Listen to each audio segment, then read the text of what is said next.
मराठवाडा मुक्तीसंग्राम दिनाच्या निमित्ताने आज सर्वांना मी मनापासून खूप खूप शुभेच्छा या ठिकाणी देतो.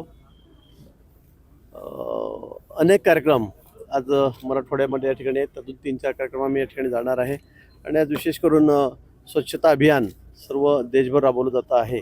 त्याची सुरुवात आपण आज या ठिकाणी केलेली आहे. मागच्या वर्षी जेव्हा कॅबिनेटची बैठक औरंगाबादला झाली तेव्हा मराठवाड्यासाठी 46,000 कोटींचं पॅकेज जाहीर झालं होतं. काय मिळालं त्यापैकी मराठवाड्याला प्रत्यक्षात?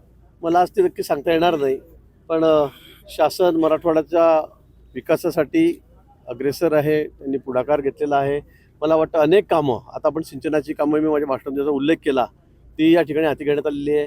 रस्ते असतील, पाणी असेल, वीज असेल, या सगळ्याच कामाच्या संदर्भामध्ये इन्फ्रास्ट्रक्चर असेल, औद्योगिकरण असेल, या सर्वांच्या बाबतीमध्ये राज्य शासन असेल, केंद्र शासन असेल, अतिशय आग्रही आहे आणि त्यांनी पुढाकारही घेतलेला आहे. मला वाटतं ती कामं टप्प्याटप्प्याने सुरू आहेत. आता अतिवृष्टीची मदत शेतकऱ्यांना कधी मिळणार आहे? पुन्हा एकदा अतिवृष्टीचा इशारा दिलेला आहे अजून नाही, जे पंचनामे झालेत त्यांची मदत शेतकऱ्यापर्यंत पोहोचते. आता मी सांगितलं की जवळपास 450 कोटी रुपये शेतकऱ्यांना त्या ठिकाणी मदत यावर्षी आम्ही दिलेली आहे. त्यांच्या खात्यामध्ये ते पैसे पोहोचलेले आहेत. अजूनही यावेळी गेल्या महिन्यामध्ये अतिवृष्टी या ठिकाणी झाली, मोठं नुकसान झालं. मी सुद्धा 2 वेळा या ठिकाणी या 2 महिन्यामध्ये येऊन गेलो, पाहणी केली आणि सर्व पंचनामे झालेले आहेत. मला वाटतं तात्काळ त्या संदर्भामध्ये शासनाने प्रशासनाला मुख्यमंत्री महोदयांनी उपमुख्यमंत्री महोदयांनी सूचना दिलेल्या आहेत. मला वाटतं लवकरच तेही पैसे जे आहेत, ती मदत जी आहे ती शेतकऱ्यांच्या खात्यामध्ये जमा होईल. तेव्हा आता लवकरच आचारसंहिता लागेल. पालकमंत्री म्हणून आपला कार्यकाळ आता पूर्ण होतोय. तुम्हाला असं कोणतं काम आठवते जे तुम्ही नांदेड जिल्ह्याला दिलंय? नांदेड जिल्ह्याला शासनाच्या वतीनेच कामं होतात की नांदेडला पालकमंत्री येऊन काही वेगळे कामं देत नाहीत.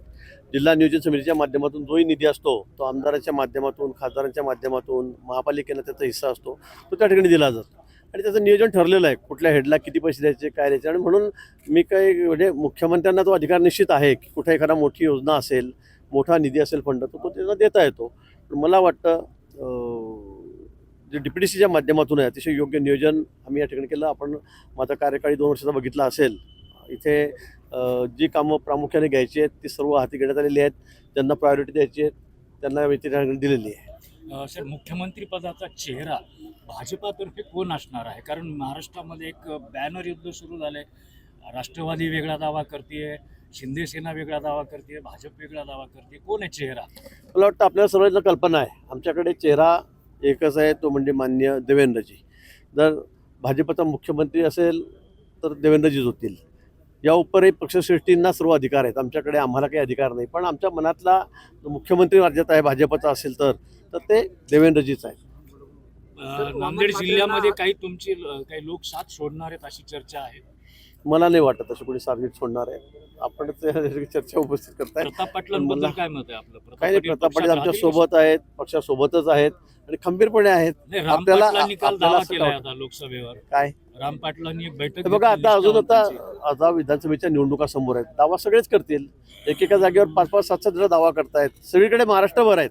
पण शेवटी पक्षश्रेष्ठी ठरतील, तो निर्णय होईल, अंतिम होईल, तोच उमेदवार त्या ठिकाणी ठरेल. आणि आम्ही सर्व महायुती म्हणून, पक्षात तर आम्ही एकत्र राहूत, पण महायुती म्हणून सुद्धा आम्ही एकमताने एक दिलाने या ठिकाणी या निवडणुका लढवणार आहोत. सरकार तरेल हे निश्चित 100%. आपण बघा पुढे काय काय होतं ते. आता घोडा मैदान समोर आहे.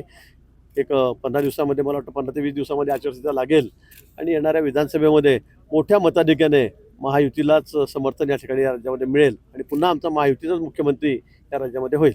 वामन म्हात्रेंना अजून अटक झाली नाही, महाराष्ट्रात गृहमंत्री आहेत का? काय वामन म्हात्रेंना अजून अटक झाली नाही, महाराष्ट्रात गृहमंत्री आहेत का, असा सवाल आदित्य ठाकरेंनी विचारला.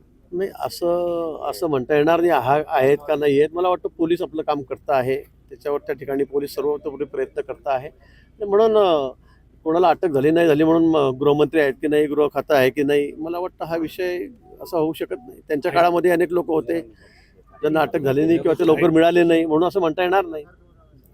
सर, जरांगे पाटलांनी पुन्हा उपोषण सुरू केलं. त्या समजा हैदराबाद मान्य नाही झाल्या तर सरकारला गुडघ्यावर टेकल्याशिवाय राहणार नाही. आता तो त्यांचा प्रश्न आहे. त्यांनी कोणाला गुडघा टेकायचं नाही टेकायचं. पण मला वाटतं या संदर्भामध्ये शासन अतिशय पॉझिटिव्ह आहे, सकारात्मक आहे. या ठिकाणी मुख्यमंत्री महोदयांनी आपल्याला कल्पना आहे 10% आरक्षण सुद्धा आम्ही विधानसभेचं सत्र घेऊन त्या ठिकाणी दिलेलं आहे आणि कायम स्वरूपी टिकणारं आरक्षण द्यावं हीच भूमिका सरकारची आहे, शासनाची आहे, दोन्ही उपमुख्यमंत्र्यांची आहे, मुख्यमंत्र्यांची सुद्धा आहे.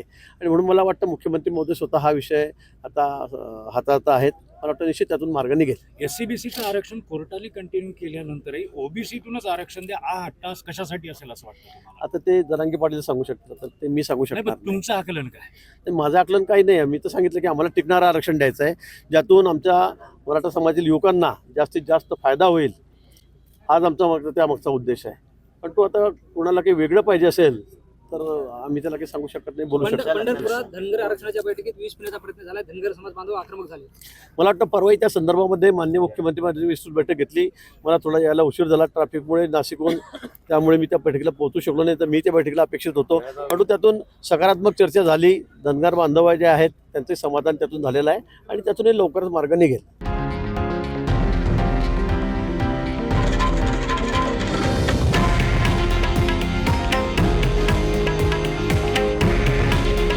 हे आहे देशातील नंबर 1 न्यूज नेटवर्क आणि आपण पाहत आहात TV9 मराठी.